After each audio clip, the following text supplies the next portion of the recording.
हम लोगों को आज द मून से पढ़ना है, ठीक है। चलो पढ़ना स्टार्ट करें।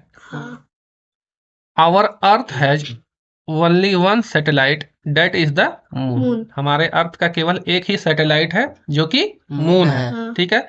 सैटेलाइट क्या होता है? जो प्लेनेट का चक्कर लगाता है वो क्या होता है? सैटेलाइट होता है। सन का तो चक्कर जितना भी प्लेनेट है सब लगाता है, सन का चक्कर लगाता है, लेकिन जो प्लेनेट का चक्कर लगाएगा, ग्रह का चक्कर लगाएगा, वो सारा कुछ क्या कहलाएगा? सैटेलाइट। सैटेलाइट कहलाएगा, ठीक है। अब बोल रहा है its diameter is only 1/4 that of the अर्थ, है ना। इसका डायमीटर के बारे में बात कर रहा है, हम लोग समझ लेते हैं डायमीटर क्या होता है। ये बोल रहा है कि अर्थ का जो डायमीटर है, नहीं, मून का जो डायमीटर है वो अर्थ के डायमीटर का 1/4 है, ठीक है। 1/4 है, मतलब 1/4 का मतलब क्या होता है? 1/4 होता है, ठीक है। ड्रॉ करते हैं, जैसे देखो बताते हैं। जैसे ये मान लेते हैं अर्थ है, ठीक है, ये अर्थ है, ठीक है। तो अर्थ का ये सेंटर होगा, कुछ ना कुछ सेंटर होगा, और ये क्या कहलाएगा? उसका डायमीटर कहलाएगा, ठीक है। तो डायमीटर कितना है अर्थ का? 4 है अगर, ठीक है। अगर अर्थ का डायमीटर 4 है तो मून का डायमीटर कितना होगा? 1 होगा। 1/4 का मतलब यही होता है। तो यहाँ से यहाँ तक डायमीटर क्या होगा इसका? 1 होगा। किसका? मून का, ठीक है। समझ गया? 1/4 का मतलब 1/4, समझ गया? 1/4, यही हो गया 1/4, ठीक है। समझ गया? अच्छा, अब आगे पढ़ते हैं। It appears so big because it is nearer to our planet than other celestial bodies. Moon जो है हमारे अर्थ से नजदीक होने के कारण बहुत ही बड़ा दिखता है ना। जबकि अदर सेलेस्टियल बॉडी जो होता है वो भी बड़ा बड़ा होता है, लेकिन वो बहुत दूर होने के कारण जो है हमको इतना बड़ा नहीं दिखा देता है ना। जितना बड़ा मून दिखाई पड़ता है इतना बड़ा नहीं दिखता है। It is about 3,84,400 kilometre away from us, ठीक है। चंद्रमा जो है हमसे कितना दूर है? 3,84,400 किलोमीटर दूर है, ठीक है। Now you can compare the distance of the earth from the sun and that from the moon, है ना। अब तुम जो है द मून का जो है डिस्टेंस तुम बता सकता है कि सन से कितना है, और you can compare the distance of the अर्थ, है ना। अर्थ का डिस्टेंस कितना है सन से और मून से, अब तुमको पता लग गया है, ठीक है। आगे बढ़े। The moon moves around the earth in about 27 days. Moon जो है अर्थ के चारों ओर घूमने में कितना दिन लगाता है? 27 डेज लगाता है, ठीक है। It takes exactly the same time to complete one spin. और अपनी एक्सिस पे भी घूमने में वो कितना दिन लेता है? लगभग 27 दिन ही लेता है, ठीक है। As a result only one side of the moon is visible to us on the earth. इसलिए जो है हमको मून का जो है केवल एक पार्ट ही दिखाई देता है अर्थ से, है ना। क्योंकि इसका रोटेशन और रिवोल्यूशन जो है दोनों सेम डे में कंप्लीट होता है, ठीक है। 27 दिन में वो रोटेट भी हो जाता है, 27 दिन में वो रिवॉल्व भी हो जाता है, ठीक है। समझ गया? The moon does not have conditions favourable for life. Moon में जो है जिंदगी जीने के लिए जो है कंडीशन, फेवरेबल कंडीशन नहीं है ना। It has mountains, plains and depression on its surface, है ना। मून के सरफेस पे क्या है बताओ? माउंटेन्स तुमको मिलेगा, प्लेन्स मिलेगा, डिप्रेशन मतलब गड्ढा वड्ढा मिलेगा तुमको, है ना। देख के देखो, मून को देख के लगता भी है, देखो गड्ढा ऐसा दिख रहा है, देखो ये वाला फिगर देखो ना, है ना। तुमको यहाँ पर माउंटेन्स वगैरह सब मिलेगा, इसलिए जो है ना तुमको थोड़ा वो गड्ढा वड्ढा तरह का दिखता है, ठीक है।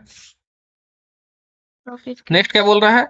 These cast shadows on the moon's surface, है ना। और यह क्या करता है? इसी के कारण जो गड्ढा वड्ढा है, इसी के कारण जो है मून के सरफेस पे क्या बना देता है? वो एक छाया बना देता है, ठीक है।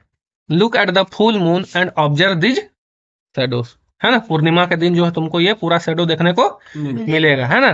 क्या समझा? समझ गया?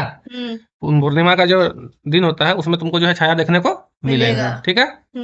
अब देखो यहाँ पर इंटरेस्टिंग फैक्ट पढ़ लेते हैं। कुछ फैक्ट्स है इधर दिया हुआ ऊपर में, इसको देख ले।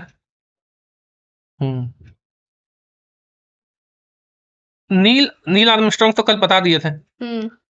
ए satellite is a celestial body that moves around the planets in the same way as the planets move around the sun, है ना। सैटेलाइट भी क्या है? एक सेलेस्टियल बॉडी है ना, that moves around the planet, जो क्या करता है, प्लेनेट का चक्कर लगाता है। उसी तरह जैसे प्लेनेट किसका चक्कर लगाता है, सूर्य का, सन का चक्कर लगाता है। ठीक है। अब सैटेलाइट जो होता है, कुछ तो नेचुरल सैटेलाइट कौन सा है, अर्थ का जो है नेचुरल सैटेलाइट कौन सा, मून है। नेचुरल मतलब कोई बनाया तो नहीं है, है ना।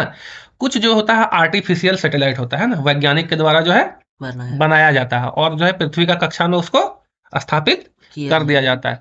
तो देखो यहाँ बोल रहा है a human made satellite is an artificial body, है ना। ये क्या है, एक आर्टिफिशियल बॉडी है, मतलब इसको जो है साइंटिस्ट के द्वारा बनाया जाता है।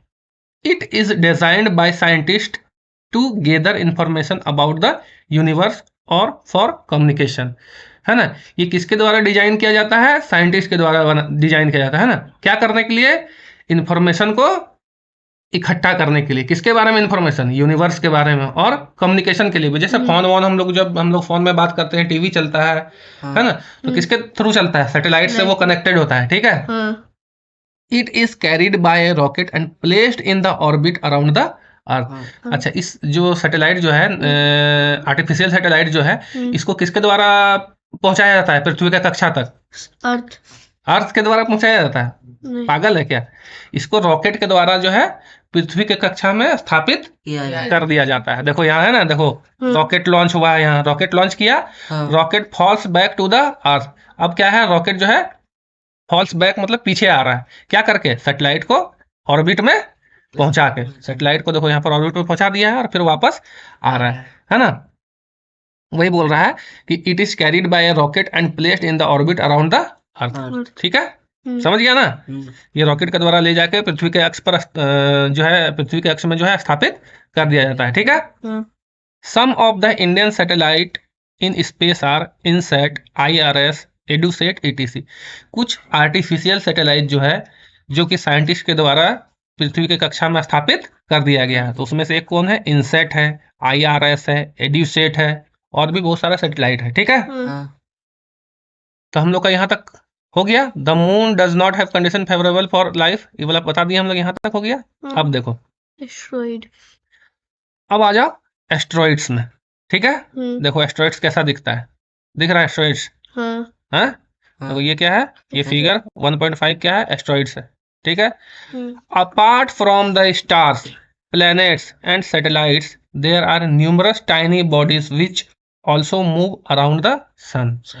बोल रहा है स्टार्स, प्लैनेट्स एंड सैटेलाइट के अलावा भी बहुत सारा छोटा छोटा बॉडीज है ना, बहुत सारा छोटा छोटा सेलेस्टियल बॉडीज है, which also move around the sun, जो कि सन का चक्कर लगा रहा है। ठीक है। This bodies are called asteroids. इसको क्या बोलते हैं हम, ऐसे बॉडीज को क्या बोलते हैं हम, एस्ट्रॉइड्स बोलते हैं। They are found between the orbit of Mars and Jupiter, है ना। मार्स और जुपिटर के बीच का जो ऑर्बिट में जो है, ये तुमको देखने को एस्ट्रॉइड्स मिल जाएगा। ठीक है। Figure 1.2। Scientists are of the view that asteroids are part of a planet which exploded many years back, है ना। साइंटिस्ट लोग का मानना है कि एस्ट्रॉइड जो है वो किसका पार्ट है, एक किसका हिस्सा है, प्लेनेट का हिस्सा है ना, जो कि बहुत सालों पहले टकरा कर, है ना, जो क्या हुआ होगा, टकरा कर, या बोल सकते हो तुम टकरा कर ही, है ना, विच एक्सप्लोडेड मेनी ईयर्स बैक, है ना, जो कि टूट कर किससे अलग हो गया है, प्लेनेट से टूटकर अलग हो गया। समझ गया, एस्ट्रॉइड्स ऐसा दिखेगा एस्ट्रॉइड्स। ठीक है। तो आज इतना ही रहने देते हैं, कल जो बचा है मिट्रॉइड्स उसको पढ़ लेंगे, और भी जो एक दो को फैक्ट दिया हुआ उसको पढ़ लेंगे। ठीक है, तब तक के लिए बाय बाय।